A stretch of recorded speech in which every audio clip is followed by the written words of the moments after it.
Assalamualaikum warahmatullahi wabarakatuh. Berjumpa lagi dengan saya Handi Susanto, LPC Provinsi Banten. Pada kesempatan kali ini akan menjelaskan tentang aplikasi non-tender pada aplikasi SPSE versi 4.3. Apa itu aplikasi non-tender? Non-tender ini adalah satu metode pemilihan penyedia.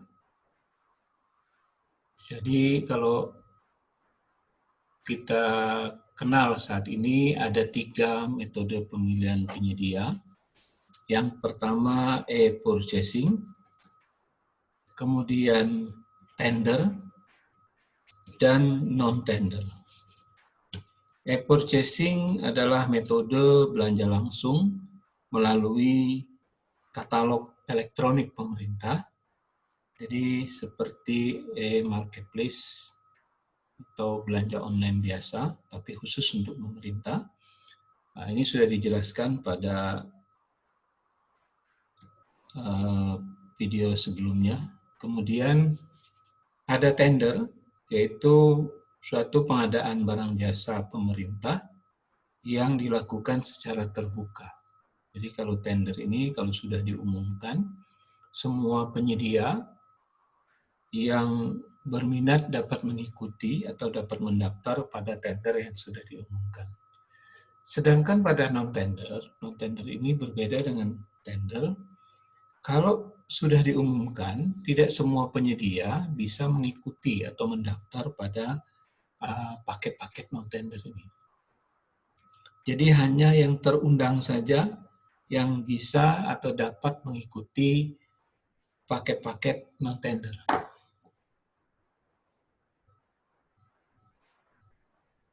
Jadi kalau tender dibuka secara umum, siapapun bisa mendaftar pada paket yang sudah diumumkan, sedangkan non-tender ini tidak bisa diikuti oleh semua penyedia, hanya penyedia yang terundang saja yang dapat diikuti. Kemudian non-tender ini dibagi menjadi 2 metode, yaitu pengadaan langsung dan penunjukan langsung. Nah, jadi ada perbedaan di antara keduanya. Ini kalau disingkat semuanya PL atau pengadaan langsung atau juga penunjukan langsung. Perbedaannya pada penentuan nilai.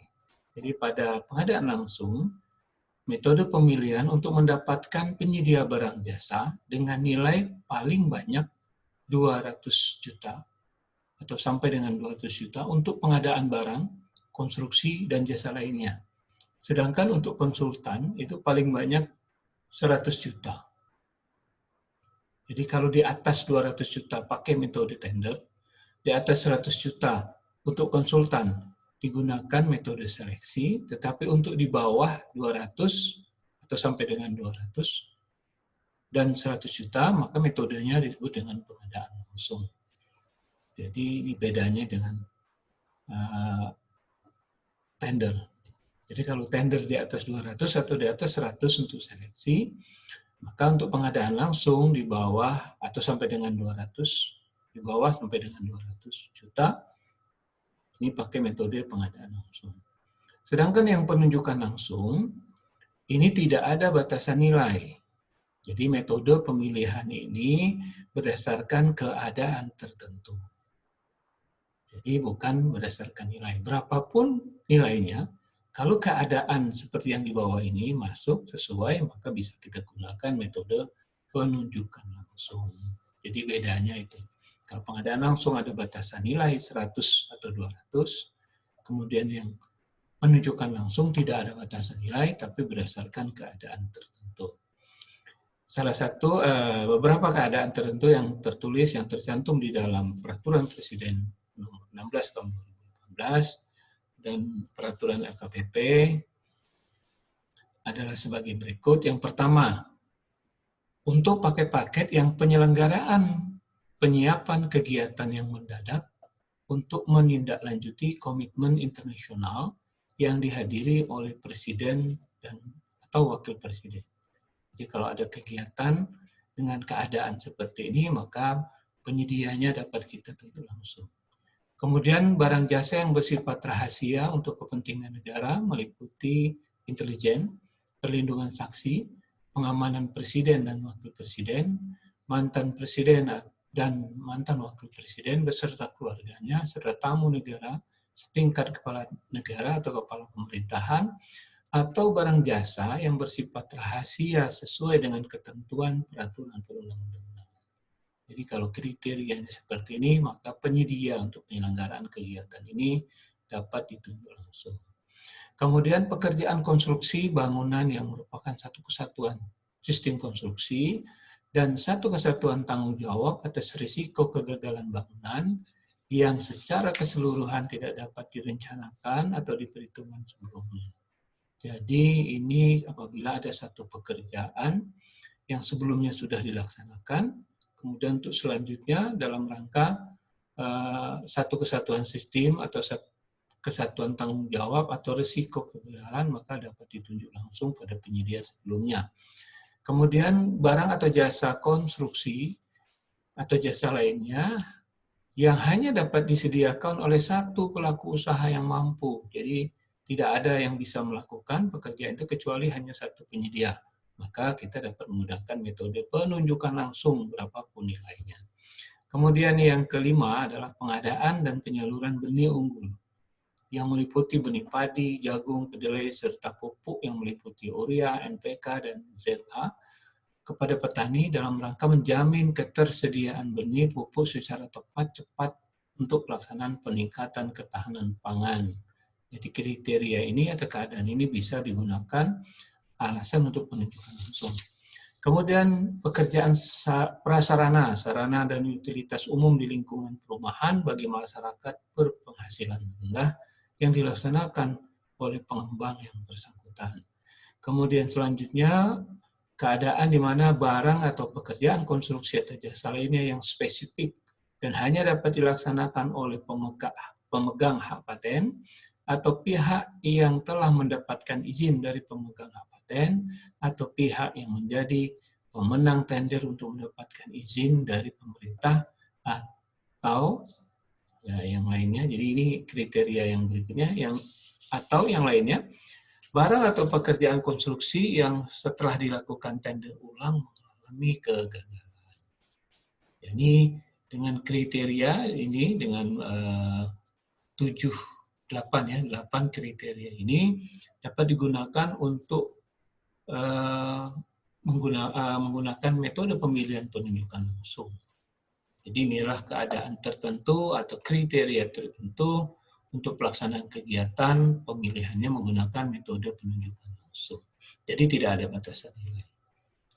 Kemudian dasar hukumnya Peraturan Presiden Nomor 16 Tahun 2018 tentang pengadaan barang jasa pemerintah pasal 6. Disebutkan bahwa proses pemilihan penyedia barang jasa pemerintah harus dilakukan secara efektif, efisien, transparan, terbuka, bersaing, adil, dan akuntabel. Kemudian Peraturan Presiden Nomor 54 Tahun 2018 tentang Strategi Nasional Pencegahan Korupsi, bahwa sasaran pengelolaan keuangan negara dalam pengadaan barang jasa adalah meningkatkan independensi, transparansi, akuntabilitas proses pengadaan barang jasa. Kemudian Peraturan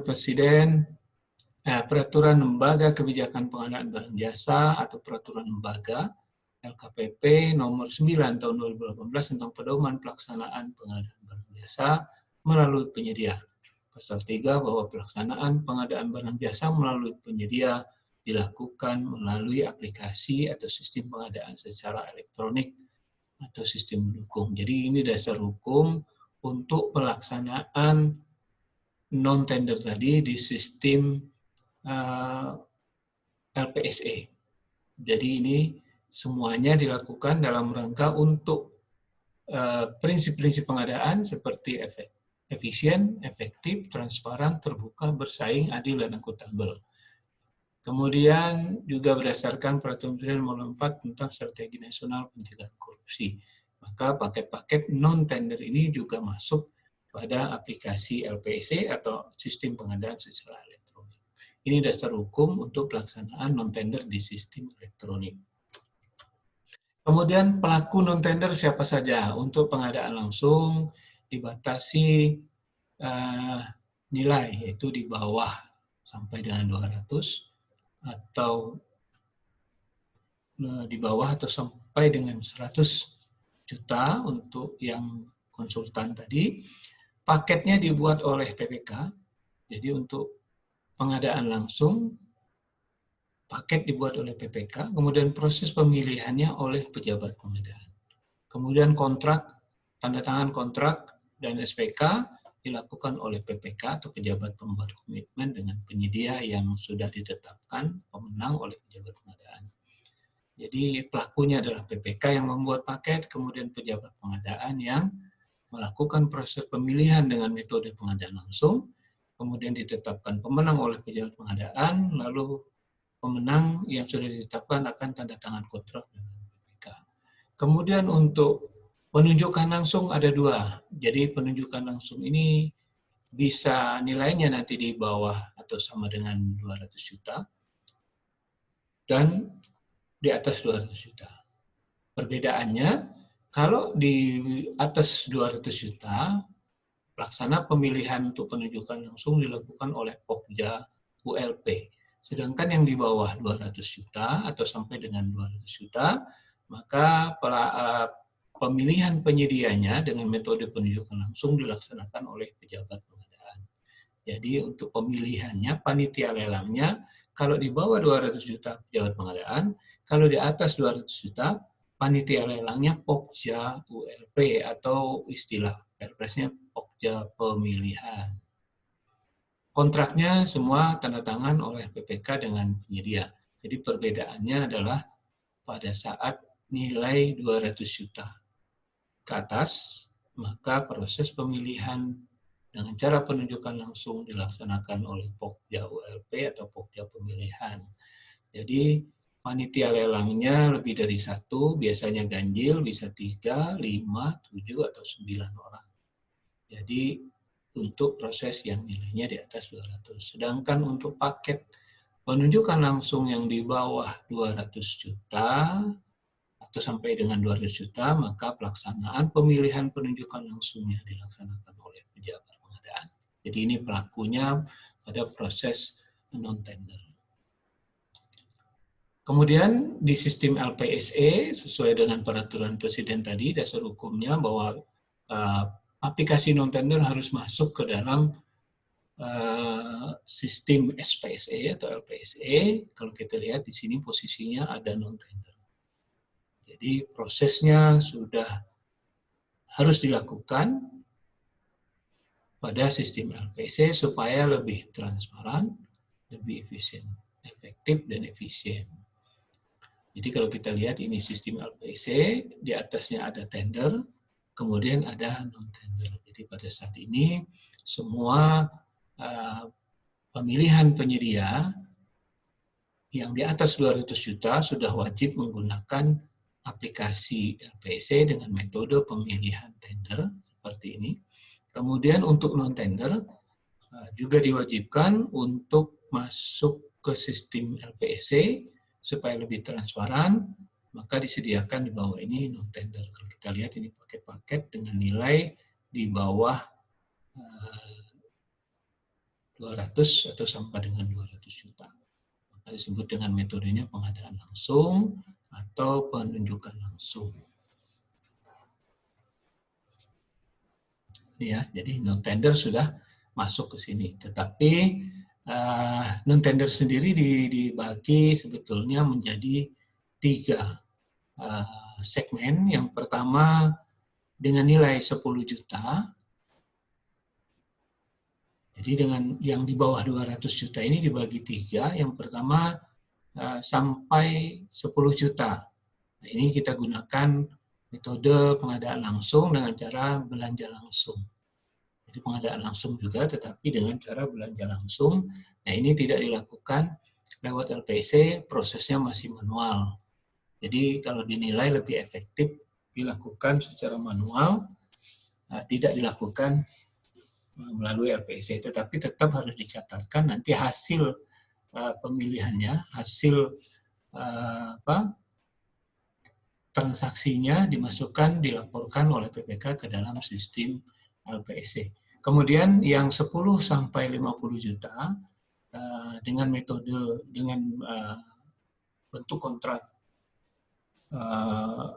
kwitansi, itu juga bisa dilakukan lewat LPSC dan bisa juga manual. Jadi kalau yang 10 juta tadi diwajibkan, lebih baik, lebih efisien menggunakan secara manual, sedangkan 10 sampai 50 itu bisa dilakukan secara manual dan bisa juga dilakukan melalui LPSC. Sedangkan yang 50 sampai 200 juta yang pengadaan langsung 50 sampai 200 juta maka diwajibkan untuk masuk di aplikasi LPSC. Jadi yang wajib di sini adalah yang 50 sampai 200 juta. Jadi saat ini kondisinya seperti itu. Untuk yang 50 juta ke bawah masih diperbolehkan dilakukan secara manual, tidak melalui LPSC. Adapun alur atau proses pengadaan langsung atau penunjukan langsung atau non-tender ini adalah sebagai berikut, di mana peran yang atau pelaku yang melaksanakan proses pengadaan adalah PPK, kemudian ada pejabat pengadaan atau Pokja untuk yang di atas 200 juta dengan metode penunjukan langsung, dan penyedia. Jadi alur prosesnya dimulai dari PPK, di mana PPK akan membuat paket non-tender, apakah itu pengadaan langsung atau penunjukan langsung, kemudian melengkapi data paket. Data paket ini berupa HPS, kemudian kerangka acuan kerja atau spesifikasi teknis, kemudian rancangan kontrak, sini diisikan HPS, kemudian upload dokumen persiapan berupa KAK, dan dokumen kontrak, juga data dukung HPS untuk pengadaan langsung, kemudian memilih pejabat pengadaannya atau Pokja ULP-nya. Setelah itu, paket telah dibuat, nanti PPK akan membuat surat kepada pejabat pengadaan untuk melaksanakan paket yang tadi sudah dibuat. Kemudian pejabat pengadaan atau Pokja akan melengkapi atau membuat non-tender, akan melengkapi data-data yang sudah dilengkapi oleh PPK tadi, dengan cara membuat jadwal, kemudian melengkapi dokumen non-tendernya, kemudian memilih penyedia. Setelah itu mengumumkan paketnya, memilih penyedia, kemudian menyetujui non-tendernya, lalu diumumkan. Sehingga penyedia yang terundang, jadi ini sini milih penyedia ini, maksudnya mengundang penyedia. Setelah itu menyetujui paket sehingga paket diumumkan atau tayang dengan penyedia yang sudah diundang ini. Kemudian penyedia yang terundang melihat undangan, menyetujui untuk ikut tender. Jadi penyedia yang diundang boleh mengikuti atau boleh juga tidak. Jadi undangan itu tidak wajib ikut, tapi yang mau ikut silahkan. Diminta untuk melakukan pendaftaran dengan menyetujui dan ikut non-tender. Kemudian mengirimkan dokumen penawaran kepada pejabat pengadaan melalui sistem LPSC yang non-tender tadi. Kemudian dibuka dokumen penawarannya, dilakukan evaluasi, kemudian ternyata hasil evaluasinya kalau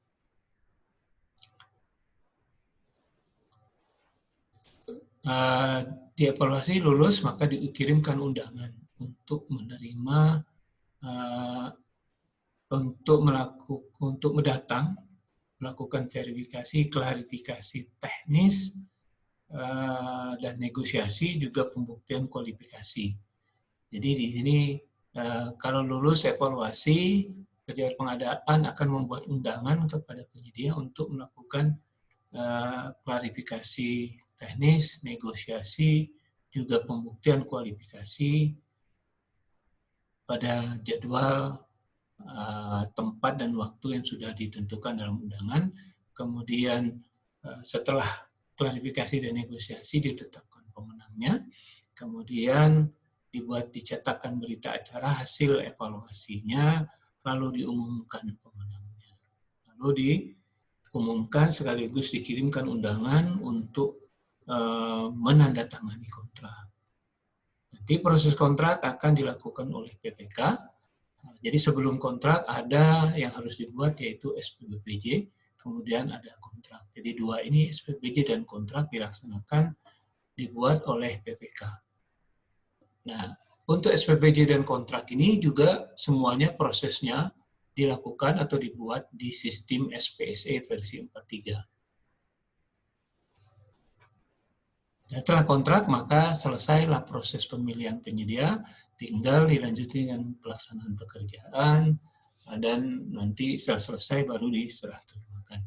Jadi ini proses pengadaan langsung atau penunjukan langsung di sistem SPSE versi 43. Jadi demikian penjelasan tentang